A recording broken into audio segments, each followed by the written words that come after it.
Crónica de San Gabriel de Julio Ramón Ribeiro.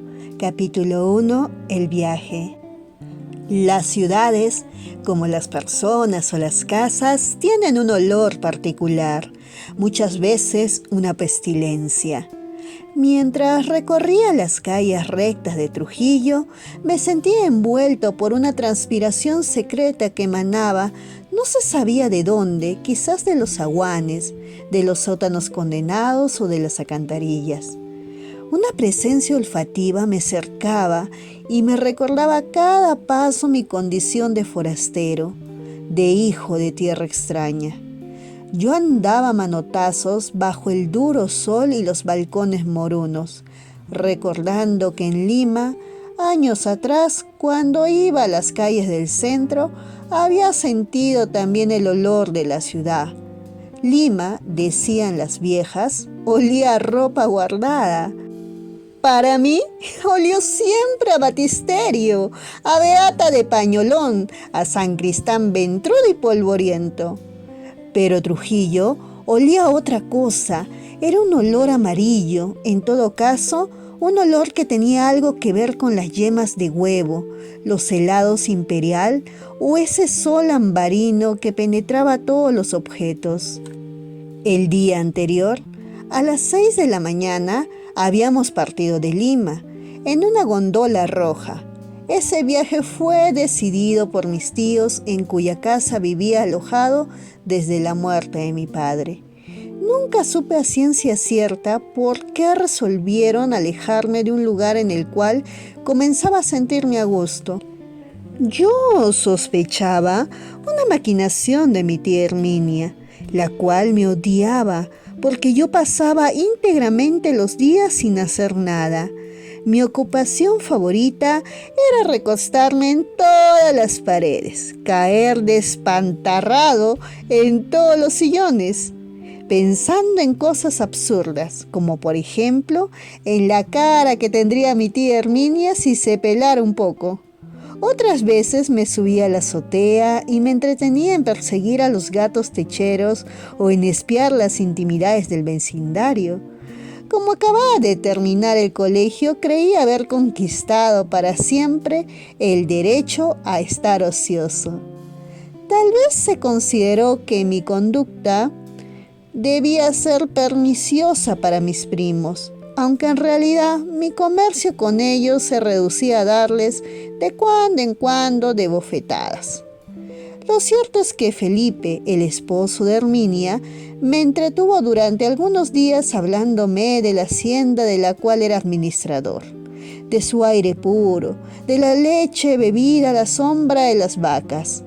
Como su discurso no me conmovía, resolvió ejercitar sus derechos de tutela y de un día para otro anunció nuestro viaje. Fue así como Felipe y yo partimos. Una mañana de verano.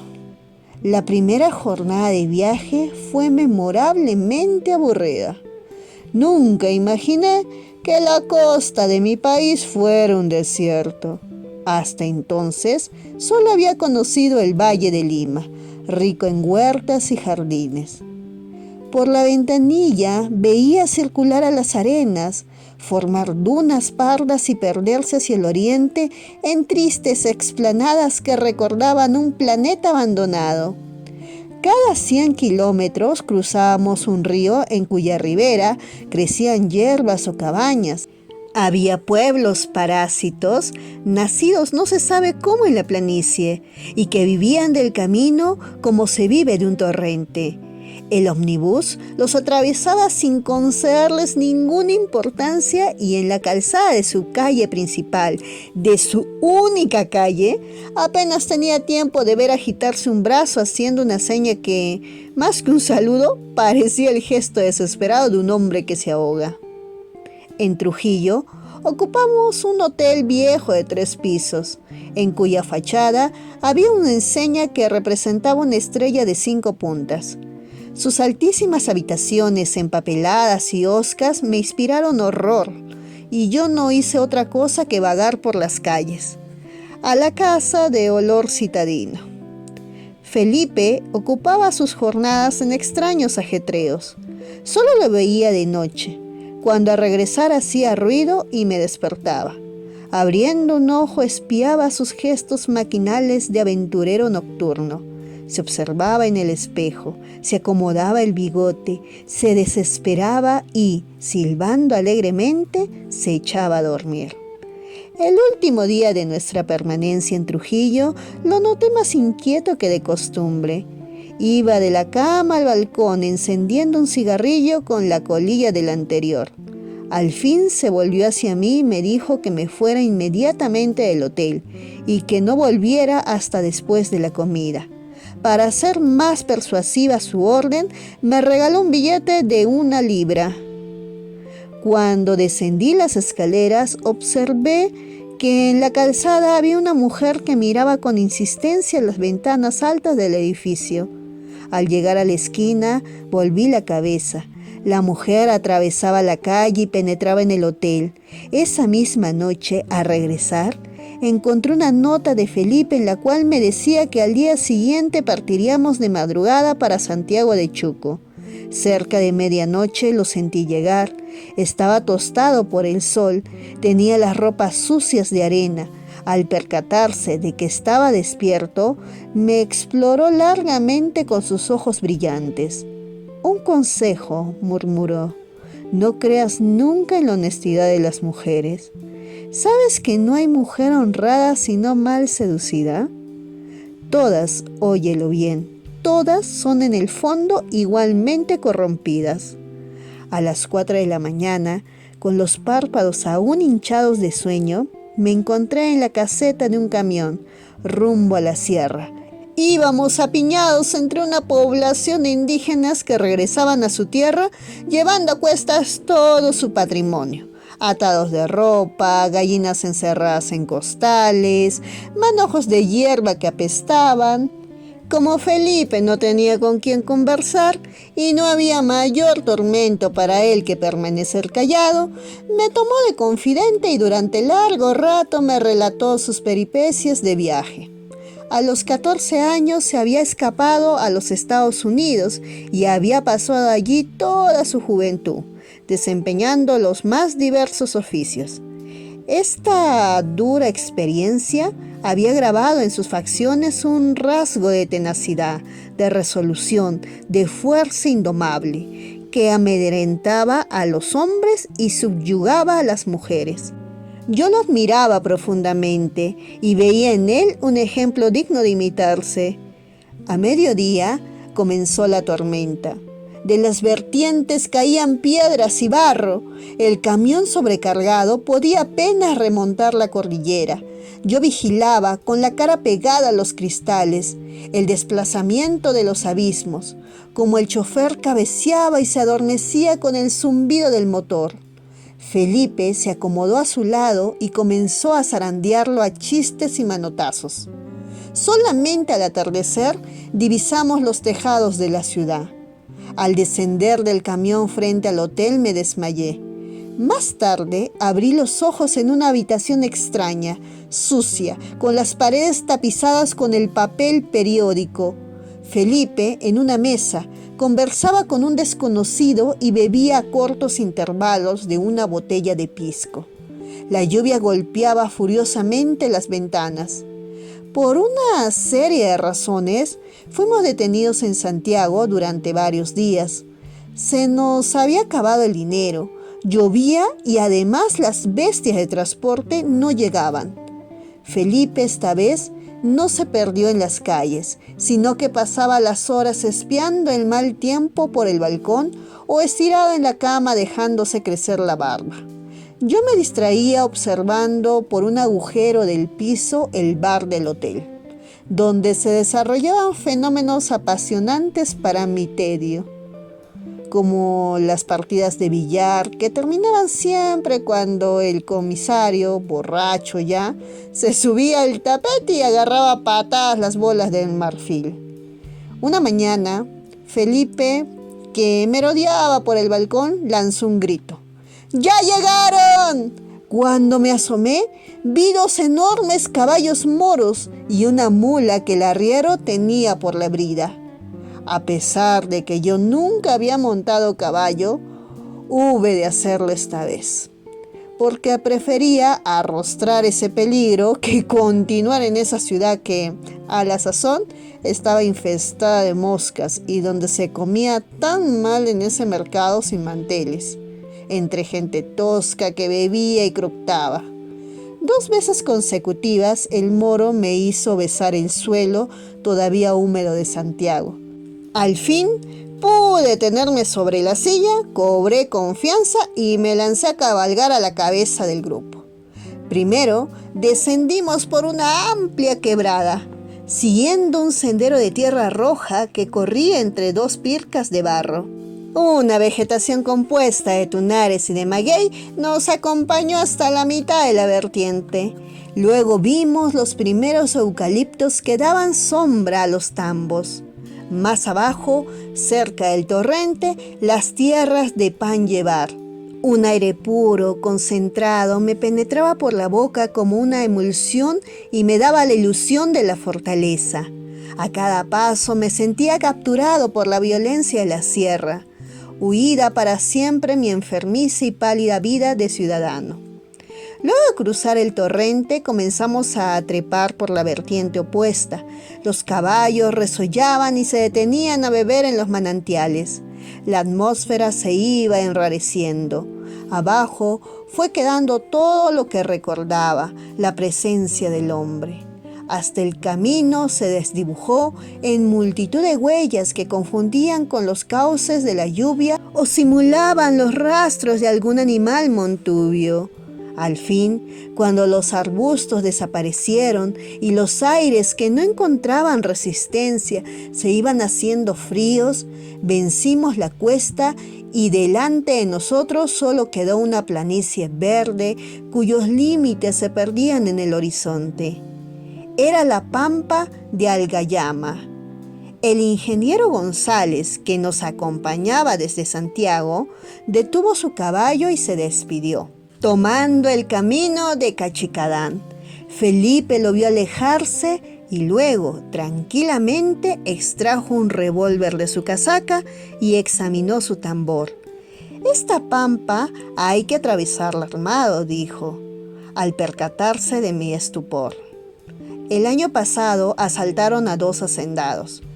Cuando te cruces con un jinete, detén tu caballo sobre la derecha y no reinicies camino hasta que lo veas desaparecer.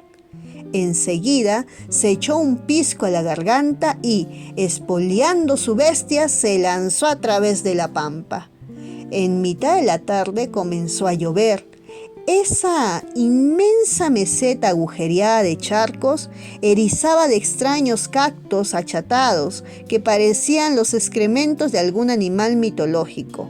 Me deprimía el ánimo y me hizo sentir de golpe la fatiga del viaje.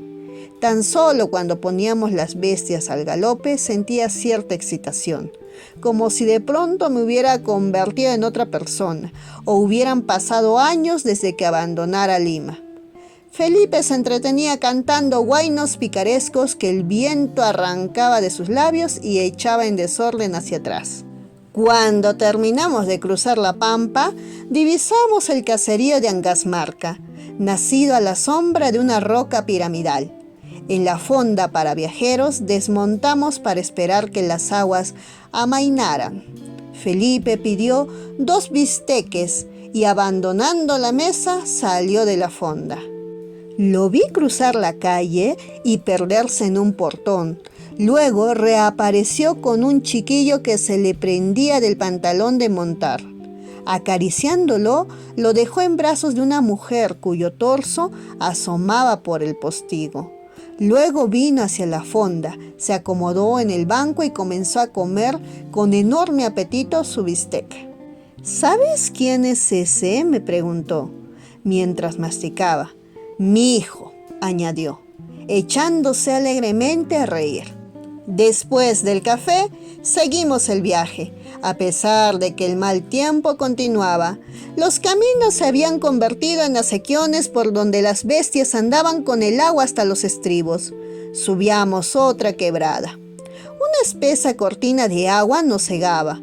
Felipe había perdido el buen humor y cabalgaba pensativo, la barbilla incrustada en el pecho. Fue en ese momento cuando sentí una sensación extraña, la de estar recorriendo un camino ya conocido. Los parajes tenían para mí un lenguaje secreto. No podía prever ningún accidente, ningún recodo del camino, pero una vez propuestos a mi vista, los asumía con la familiaridad y sentía la turbación de un reencuentro. Felipe se detuvo de súbito al lado de un albergue. «Bajemos», ordenó. Una india vieja salió a recibirnos.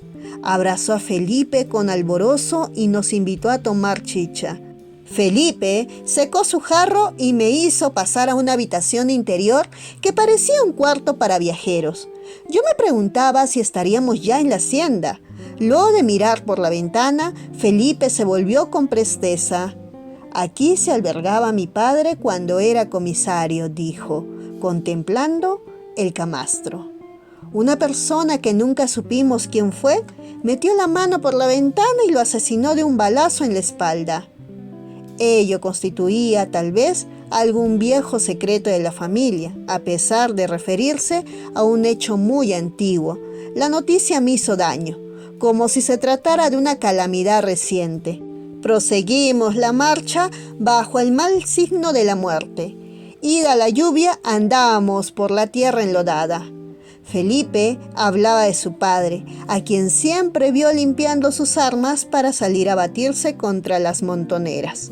Luego comenzó a darme consejos sobre la manera como debía comportarme en San Gabriel. «Hay que ser gracioso», decía, «porque aquí rara vez cae un limeño. Tienes que bailar en las fiestas y entretener a tus primos». Yo apenas lo escuchaba. Pensaba en mi abuelo encontrando al alba, en aquel albergue azul y frío sobre su sábana roja. Atardecía cuando Felipe sofrenó de súbito su caballo. «Llegamos», dijo, señalando con el brazo hacia adelante. Al fondo de una hondada se veía una masa de eucaliptos, una casa blanca muy grande con tejas encarnadas y un sendero de tierra roja que llegaba a nuestros pies.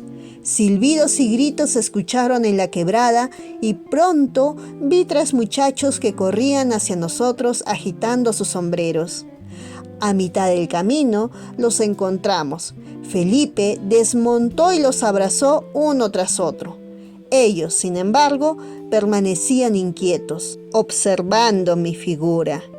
«Baja y saluda a tus primos», ordenó Felipe. «Son los hijos de tu tío Leonardo, el dueño de San Gabriel». Desmonté con dificultad, al extremo que estuve a punto de hacerme arrastrar por mi cabalgadura. Mis primos se rieron. Mi aspecto entumecido debía ser notoriamente ridículo. «Abrázalos», prosiguió Felipe. Los estreché murmurando algunos saludos. Al observarlos con mayor atención, noté que los 3 eran diferentes. El mayor tenía las facciones finas, pero saludables. El segundo era lánguido, ojeroso, transparente. El tercero era de raza india, cobrizo y achinado. «¿Dónde está Leticia?», pregunté al fin. «Leticia soy yo», dijo el mayor de los muchachos, y se quitó el sombrero. Un mechón de pelo negro cayó sobre su frente. Quedé sorprendido y no pude por menos que examinar su cuerpo, que, bajo la indumentaria masculina, parecía el de un mozo quinceañero. «¿No le das un beso a tu prima?», observó Felipe. Quedé paralizado. En mi vida había besado a una mujer y me fastidiaban todas las demostraciones de afecto. Fue ella quien estiró el cuello hacia mí y me rozó la mejilla con los labios. «Una serrana te da el ejemplo», comentó Felipe. Pero no pude responder. Me sentía confuso, irritado y mi prima hubo de notarlo, pues bruscamente se puso seria y, dándonos la espalda, echó a correr hacia la casa, perseguida por sus perros. Esto fue el capítulo número 1 de Crónica de San Gabriel, titulado El viaje, de Julio Ramón Rivero. Nos vemos en un siguiente video.